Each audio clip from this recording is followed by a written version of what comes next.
प्रिय साथियों, नमस्कार। मैं संजू कुमारी सरोज आप सभी का सरोज संपदा चैनल पर सहृदय स्वागत करती हूँ। इस सेशन में हम सब यूजीसी नेट जेआरएफ पेपर 2 दिसंबर 24 के लिए एजुकेशन प्रैक्टिस सेट के रूप में प्रीवियस ईयर क्वेश्चन 2005 का 20 प्रश्नों के सेशन के लिए साझा किया जाएगा। ज़्यादा देर न करते हुए हम सब प्रश्न की ओर चलेंगे। सेशन पर नए हैं तो सेशन को सपोर्ट, लाइक, शेयर करें, जिससे एक दूसरे का हौसला अफजाई हो सके और आत्मविश्वास के साथ हम सब सेशन को साझा करते रहें। प्रश्न 1 हमारा है, एक अध्यापक विद्यार्थियों को पढ़ा रहा है कि यदि दूसरों के विचार आपके विचारों के विपरीत हो तो भी उन्हें उत्तेजित नहीं होना चाहिए। वह उनके डैश डैश का ध्यान रख रहा है। ए संज्ञानात्मक विकास, बी भावात्मक विकास, सी शारीरिक विकास, डी सामाजिक विकास। सही विकल्प का चयन करना है, कौन सा हमारा सही होगा। तो एक अध्यापक जो है उनका यह ड्यूटी होती है, कर्तव्य होता है कि बच्चों में वह गुण सिखाए जो दूसरे बच्चों से विपरीत हो और वह उत्तेजित नहीं हो। इसके लिए शिक्षक को क्या करना होता है, उसमें भावात्मक विकास की वृद्धि करनी होती है ताकि वह दूसरे के साथ समझौता कर सके और एक दूसरे के भावना को सम्मान कर सके। यहाँ संज्ञानात्मक विकास होगा नहीं, शारीरिक विकास होगा नहीं और सामाजिक विकास होगा नहीं, क्योंकि विचारों के विपरीत हो और उससे उत्तेजित नहीं होना चाहिए। तो यह उसके भावना को सिखाया जाएगा। ऑप्शन हमारा बी की ओर है, भावात्मक विकास। नेक्स्ट क्वेश्चन 2 पर, एक विद्यार्थी कहता है कि मुझे एक महान गणितज्ञ बनने के लिए समस्या निराकरण कौशल्य पर प्रभुत्व प्राप्त करना चाहिए और उसी की प्राप्ति के लिए मैं कठिन परिश्रम कर रहा हूँ। इस विद्यार्थी में डैश डैश है। ए आंतरिक प्रेरणा, बी बाह्य प्रेरणा, सी गणितीय प्रेरणा, डी उच्च प्रेरणा। एकदम सीधी सी बात है कि बच्चा जो है वह कठिन मेहनत कर रहा है। कठिन मेहनत क्यों कर रहा है, किस लिए कर रहा है?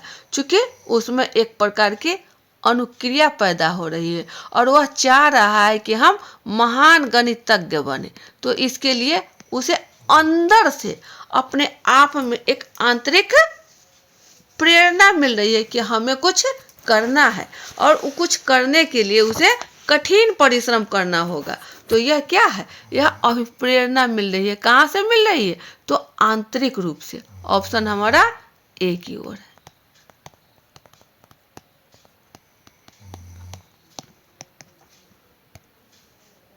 सही विकल्प है।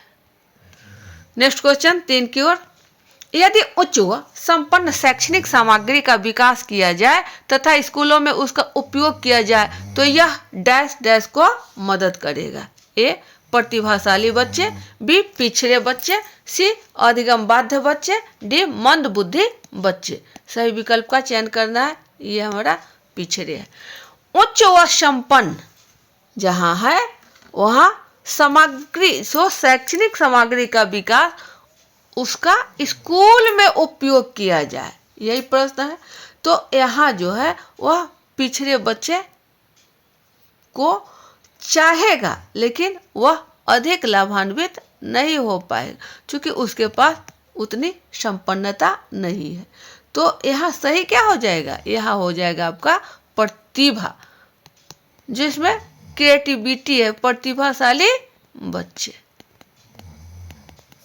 ऑप्शन ए की ओर है, यह ज्यादा लाभान्वित होंगे। क्वेश्चन 4 पर है, एक अध्यापक को शैक्षिक मनोविज्ञान का ज्ञान अवश्य होना चाहिए ताकि वह ए शिक्षा के उद्देश्यों विधियों का विकास कर सके, बी उचित शिक्षण विधियों का विकास कर सके, सी उचित विषय वस्तु का चयन कर सके, डी मूल्यांकन की सही विधियां अपना सके। सही विकल्प क्या हो जाएगा? ABCD में हमारा सीधी सी बात है कि शैक्षिक मनोवैज्ञानिक, एजुकेशनल साइकोलॉजी। तो यहाँ जो है हमारा क्या हो जाएगा, बच्चे में जो हमारा वर्ग कक्ष में है उसकी योग्यता को देखा जाता है कि उसमें क्या है, उसकी आवश्यकता को देखी जाती है, उसकी रुचि को देखी जाती है, उसकी क्षमता को देखी जाती है। यह कहाँ से आएगा? तो मनोविज्ञान में, उसके साइकोलॉजी को पढ़ कर करके हमें समझ में आएगा। तो यह एक शिक्षक का दायित्व होता है कि उसे मनोविज्ञान का भी ज्ञान होना चाहिए ताकि शिक्षा के उद्देश्यों को हम अच्छी तरह से प्राप्त कर सकें। तो हमारा सही विकल्प क्या हो जाएगा? उचित शिक्षण विधियों का विकास कर सके, ऑप्शन बी की ओर है। चलिए नेक्स्ट क्वेश्चन 5 पर है, बच्चों की शारीरिक वृद्धि की दर अधिक होती है। ए पूर्व बचपन में उत्तर बचपन की बजाय, बी उत्तर बचपन में किशोरावस्था की बजाय, सी किशोरावस्था में पूर्व बचपन की बजाय, डी प्रौढ़ावस्था में किशोरावस्था की बजाय। सही विकल्प क्या हो जाएगा हमारा? ABCD में हम सब जानते हैं कि बचपन यानी बच्चा जो बचपना में है, जो शैशवावस्था में है, तो यहाँ ही उसके शारीरिक विकास होती है। शारीरिक विकास आपको 5 वर्ष तक सबसे ज़्यादा तीव्र गति में होती है और यही उम्र है जिसमें बालक बहुत कुछ सीखता है और जो यह इस उम्र में सीख लिया, इसका प्रभाव उसे जीवन पर्यंत देखने को मिलता है। हमारा क्या हो जाएगा? पूर्व बचपन में उत्तर बचपन की बजाय, ऑप्शन ए की ओर है।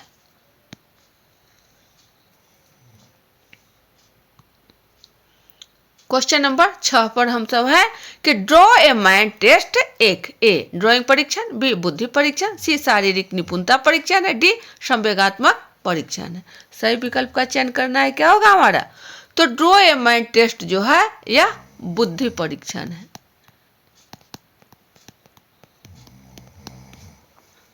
ऑप्शन बी की ओर।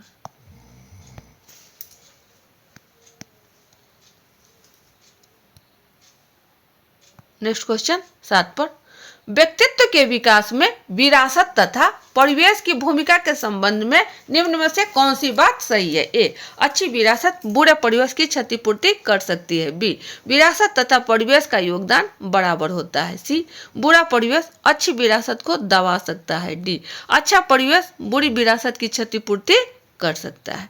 सही विकल्प हमारा क्या हो जाएगा? विरासत सीधी सी बात है, हमारा वंशानुक्रम, हेरिडिटी,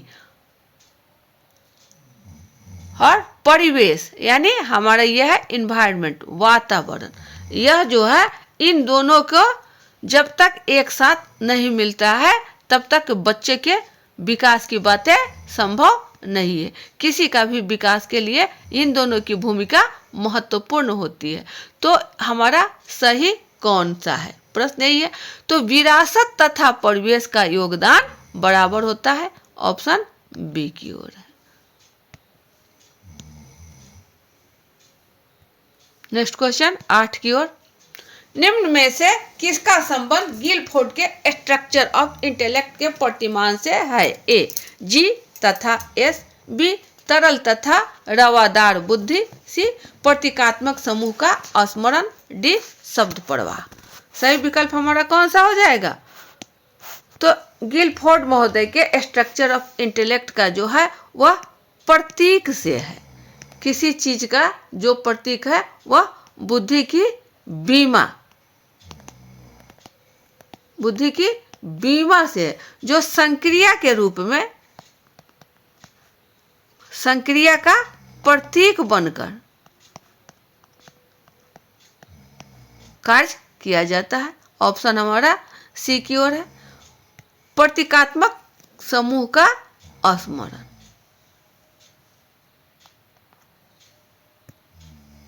नेक्स्ट क्वेश्चन 9 पर, निम्न में से कौन सी किशोरावस्था की विशेषता नहीं है? ए तेज शारीरिक विकास, बी स्पष्ट तथा अस्थायी आत्मधारणा, सी विपरीत लिंग में अधिक रुचि, डी अधिक संवेदनशील प्रकृति। सही विकल्प हमारा क्या होगा? प्रश्न है किशोरावस्था की विशेषता नहीं है, नहीं पर भी ध्यान देना है कि एडल्सेंस में क्या नहीं होता है। तो किशोरावस्था में तेज शारीरिक विकास तो होता ही होता है, स्पष्ट तथा अस्थायी आत्मधारणा यह नहीं होता है। कारण कि यहाँ बच्चे में लिविर छिविर रहता है। वह जो सामाजिक विकास है, जो हमारा संवेगात्मक कारण है, वह यहाँ अस्थायी नहीं हो पाता है, स्पष्ट नहीं हो पाता है, यह हमारा नहीं है। बाद बाकी संवेदनशील अधिक होती है, विपरीत लिंग में रुचि अधिक होती है। ऑप्शन हमारा बी की ओर। नेक्स्ट क्वेश्चन 10 की ओर। सृजनशील तथा बुद्धि के संबंध के संदर्भ में निम्न में से कौन सा कथन सही है? ए, सृजनशील होने के लिए एक विशेष स्तर पर बुद्धि का होना आवश्यक है। बी, उच्च बुद्धि वाला व्यक्ति सृजनशील अवश्य होगा। सी, निम्न कम बुद्धि वाला व्यक्ति भी सृजनशील हो सकता है। डी, बुद्धि तथा सृजनशील में कोई संबंध नहीं है। सही विकल्प का चयन करना है। ABCD में क्या हो जाएगा? सृजनशील यानी क्रिएटिविटी एवं बुद्धि, इन दोनों के बीच एक महत्वपूर्ण संबंध है, तभी जाकर हमारा विकास संभव होता है। तो जिन बच्चों में 90 से 110 की बुद्धि लब्धि जिनमें पाई जाती है, वह बच्चे आपको सृजनात्मकता से परिपूर्ण होते हैं, वो सृजनशील व्यक्ति होते हैं और वे एक दूसरे के सहसंबंध में भी अपनी संबंध रखते हैं। यहाँ जो 90 से 110 की बुद्धि स्तर है, यह सृजनशील होने के लिए आवश्यक है। तो ऑप्शन क्या हो जाएगा? सृजनशील होने के लिए एक विशेष स्तर पर बुद्धि का होना। कितना? तो 90 से 110 के बीच। ऑप्शन ए की ओर। चलिए नेक्स्ट क्वेश्चन 11 की ओर। एक छात्र गणित के प्रश्न करते हुए एक प्रश्न अटक गया।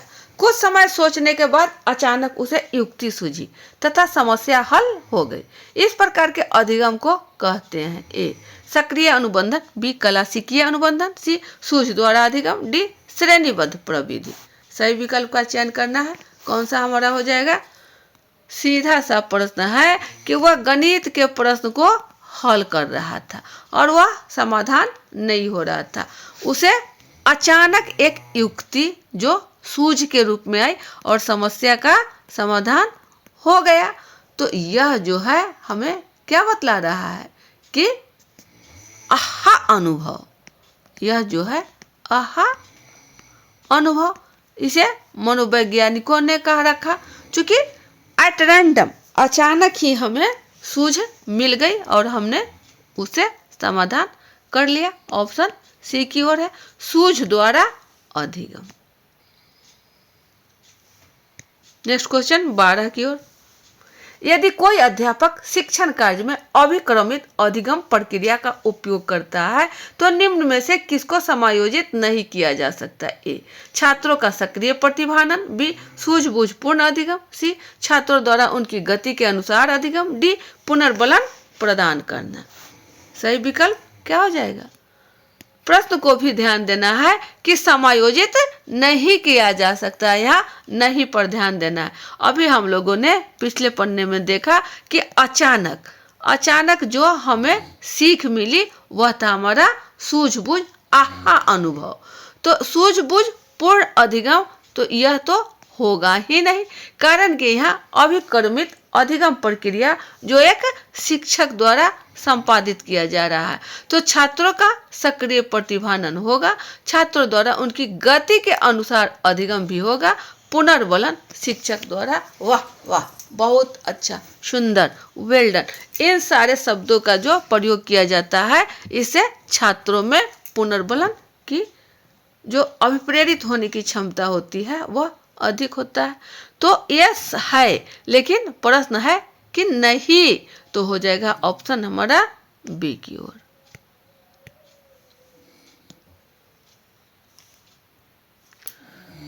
नेक्स्ट क्वेश्चन 13 की ओर, निम्न में से शिक्षा के कौन से स्तंभों को समाजशास्त्र से सहारा मिला है? ए, ज्ञान के लिए सीखना, बी, होने के लिए सीखना, सी, करने के लिए सीखना, डी, दूसरों के साथ शांतिपूर्वक रहना सीखना। सही विकल्प का चयन करना है। क्या हो जाएगा? प्रश्न है कि शिक्षा के जो स्तंभ है उन स्तंभों में क्या हमें समाजशास्त्र से सहारा मिलता है?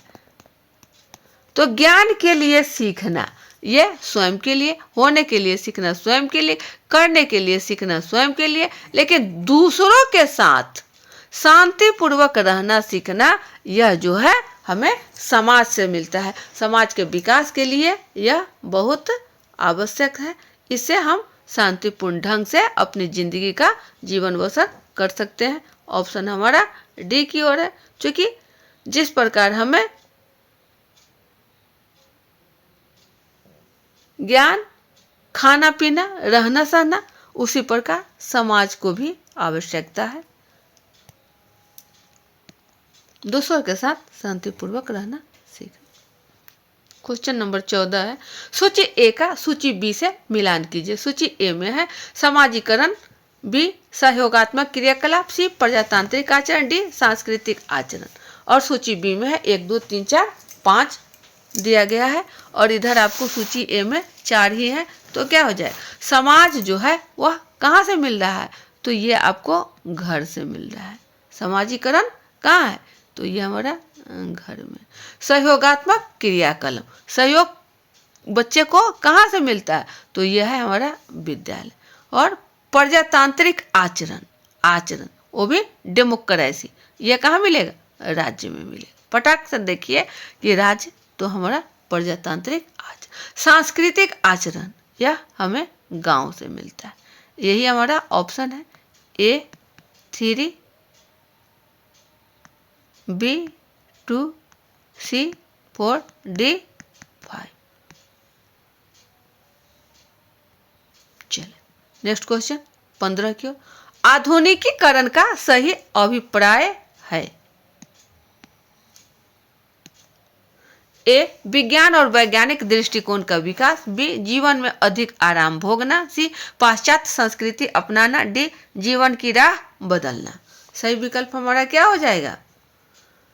आधुनिकीकरण यानी जो पाश्चात्य सभ्यता संस्कृति है उसको अपना लेना, वहाँ का जो कार्यक्रम है उसको अपने आप में नकल कर लेना। क्योंकि यहाँ जो पाश्चात्य समाज है वहाँ वैज्ञानिक अभिवृत्ति, नवीनता, विज्ञान एवं तकनीक जो भी आदर्श माने जाते हैं उनका आधुनिकीकरण जो छोटे से रूप में है उसको व्यापक रूप में करने के लिए पाश्चात्य संस्कृति जो केवल सकारात्मक को ही उजागर करता है और अपनी परंपरा जो है उसको वह स्वीकार नहीं कर पाता है। इस प्रकार आधुनिकीकरण का सही अभिप्राय आधुनिकीकरण पाश्चात्य संस्कृति को अपना लेना। ऑप्शन सी की ओर।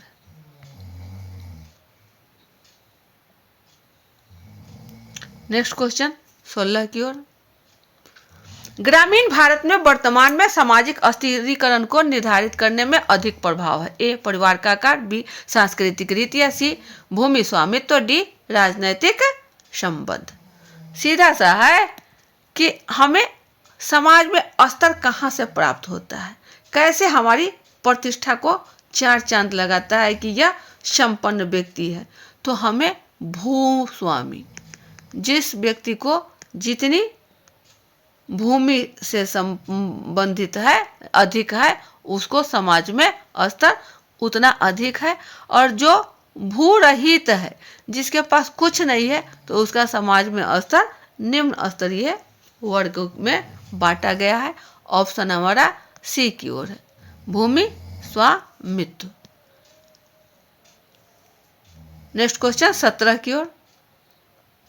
पड़ोसी विद्यालय नीति सफल होगी यदि ए सभी प्राथमिक विद्यालयों में शिक्षा की गुणवत्ता समान रूप से अच्छी हो, बी सभी विद्यार्थियों को समान अवसर प्रदान किए जाते हैं, सी अनिवार्य प्राथमिक शिक्षा लागू की जाती है, डी प्राथमिक शिक्षा में लड़कियों के नामांकन में वृद्धि होती है।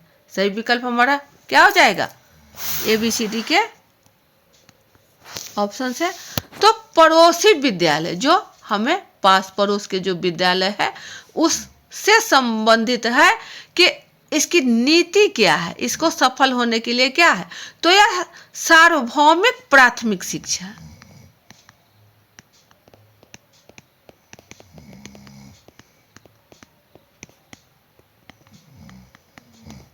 को एक सफल करने के लिए निश्चित आबादी एवं एक दूरी पर विद्यालय स्थापित होते हैं। इसके लक्ष्य को प्राप्त करने के लिए अनेक विद्यालय को प्राप्त किया जाता है, यह बहुत आवश्यक है। और शिक्षा की गुणवत्ता बनाए रखने के लिए विद्यालय छात्रों के कहीं भी किसी भी जगह जो अभाव हो वह खाली न रह पाए, लक्ष्य की प्राप्ति करने के लिए यह आवश्यक है। सभी प्राथमिक विद्यालय जो भी है उनमें जो शिक्षा हो उसकी गुणवत्ता समान रूप से हो। ऑप्शन हमारा ए की ओर है। सभी प्राथमिक विद्यालयों में शिक्षा की गुणवत्ता समान रूप से अच्छी हो। Next question 18।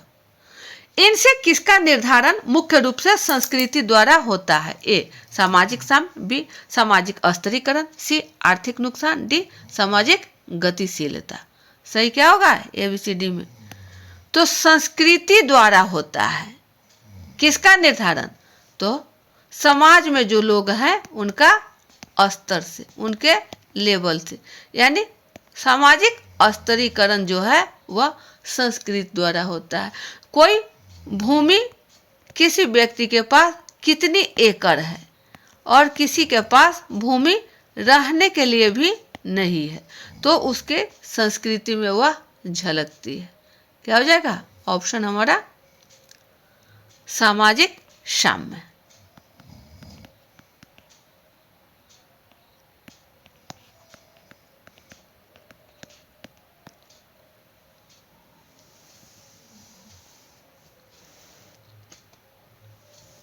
ऑप्शन ए की ओर है।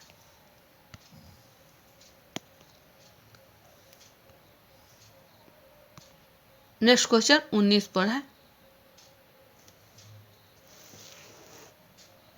आरक्षण नीति प्रोत्साहन देती है। ए सामाजिक समदृष्टि को, बी अवसरों की समानता को, सी सामाजिक गतिशीलता को, डी सामाजिक स्तरीकरण को। सही विकल्प क्या होगा? आरक्षण जो हमें रिजर्वेशन प्राप्त होता है वह शेड्यूल कास्ट, शेड्यूल ट्राइब्स और ओबीसी, कहीं कहीं स्टेट में ओबीसी को आपको ईबीसी में भी और जनरल कैटेगरी, ये इसमें कुछ भी आरक्षण, लेकिन अब कहीं आपको मिल रहा है जनरल में भी। तो यह जो है आरक्षण का जो नियम है वह हमें संविधान में निहित है, उसमें दिया गया है कि सभी को समान अवसर प्राप्त करने के लिए, आगे बढ़ने के लिए कुछ जहाँ कमी है उसको प्रोत्साहन दी जानी चाहिए। तो प्रोत्साहन के लिए आरक्षण नीति हमारे संविधान में ही निहित है। यह सामाजिक समदृष्टि प्राप्त करने के लिए कि सभी की एक बराबर हो। ऑप्शन ए की ओर है।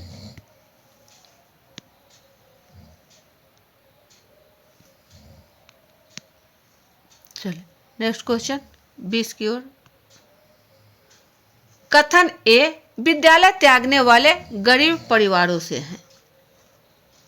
कारण बी है गरीब परिवारों में माता पिता अशिक्षित हैं। ABCD में आपको ऑप्शन दिया गया हुआ है कि ए है कथन ए और कारण बी दोनों सही है, बी कथन ए और कारण बी दोनों गलत है, सी कथन ए सही है, डी केवल कारण बी सही है। इसमें सही विकल्प हमारा क्या हो जाएगा? ABCD दोनों करके है। तो विद्यालय त्यागने वाले अधिकांश बच्चे गरीब परिवार से हैं, वो गरीब घर से बिलोंग्स करते हैं। यह बात पूर्णतः सत्य है। कारण कि उनके पेरेंट्स जो है वो इलिटरेट है, अशिक्षित हैं, वो पढ़ाई को महत्व नहीं देते हैं, उन्हें समुचित ज्ञान नहीं है। कारण कि वे अशिक्षित हैं, तो यह समझ नहीं पाते हैं और ना समझने की कोशिश करते हैं कि बच्चों के लिए शिक्षा कितनी उपयुक्त है। ऑप्शन हमारा क्या हो जाएगा? ए की ओर। कथन ए और कारण बी दोनों सही है। ये थे आपके टॉप 20 क्वेश्चंस जो परीक्षोपयोगी साबित होगा। सेशन पर नए हैं तो सपोर्ट, लाइक, कमेंट करें, शेयर करें, जिससे एक दूसरे का हौसला अफजाई हो सके। वीडियो ज़्यादा लंबा न बने, सेशन को यहीं बाइंड अप किया जाता है। अगले सेशन में पुनः अच्छे प्रश्नों को लेकर उपस्थित होंगे। तब तक के लिए जय हिंद, वंदे मातरम।